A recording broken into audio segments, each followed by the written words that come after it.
Alright, hello, my name is Gianluca Scalzo, and this is going to be my African arts formal presentation slides and audio presentation.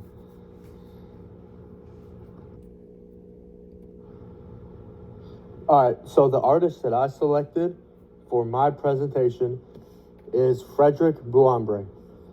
Bouambre was born in the year of 1923, and his hometown was a town named Zepregue. I don't know if I pronounced that right, but it is indeed located in the Ivory Coast of obviously Africa.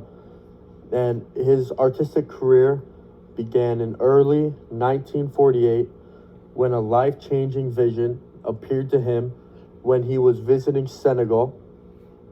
He had described the sky opening up to reveal 7 variously colored suns rotating around a cultural star, which was the subject of his first drawing. His artwork typically included a range of things and ideas, such as types of animals, types of people, numbering systems, human activities, and even the patterns of some fruit peels. So already mentioning the types of objects Bouambre typically included in his work, here is one example of his artwork. This piece is called Alphabet Bete and is a clear example of what Bouambre's art style entails. It looks like a rather simple design from first glance, but it has much more meaning than what it just seems. In this example, and also throughout all of his artwork, Bouambre typically used simple utensils such as crayons, bullet point pens, and colored pencils to create colorful illustrations on materials. Such as described, cardboard and hair product packaging were the products that he would draw his artwork on. The artwork was originated from his hometown, Zepregue. Again, I don't know if I said that right, but in the Ivory Coast, and came from the culture with the name of Bete as included in the name. As I said before, this art has a deeper meaning than what it just looks like. So this is just one drawing of hundreds from this specific piece of art.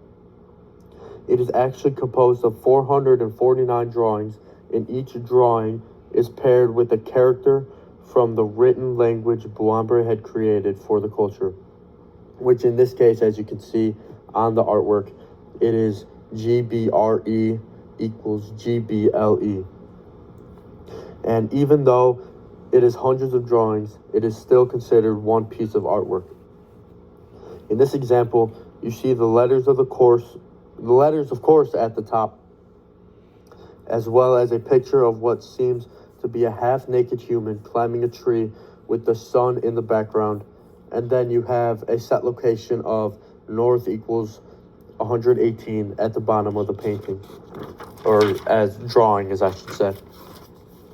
And like I said, the sun is in the background, and the sun is very significant because Bouambre, he does try to include the sun in most of, if not all of his pieces of artwork, because that was such a huge part of why he began his art career with that vision of the 7 multicolored suns.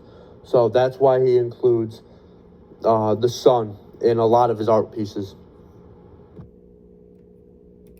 All right, so that's the example of the artist I chose and what his art typically entailed. But now we're going to get into the misconceptions of African art. And for my first misconception, it is that a lot of people mistake that African art is homogeneous. So I'm going to contradict this and say that African art is not homogeneous due to the vast variety of cultures, histories, and artistic practices across the African continent. Africa is home to a rich tapestry of ethnic groups, each with their own unique traditions, languages, and artistic expressions. These diverse cultural backgrounds influence the art forms, materials, techniques, and even themes that are embraced by artists. Even more, to contradict that African art is not homogeneous. Africa's long history of migration, trade, and colonialism, has contributed to cultural exchanges and interactions, resulting in blending and adaptations of artistic styles and influences.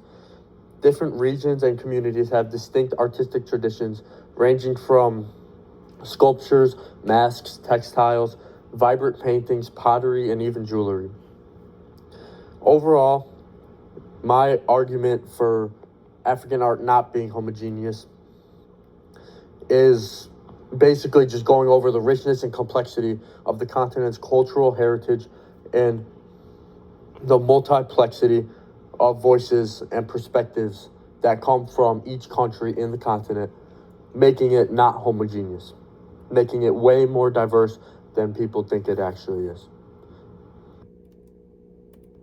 All right, so getting into the second misconception that the research that I did showed that people have on African art is that African art is indeed cursed. But me personally, after doing research, I don't think that it's cursed.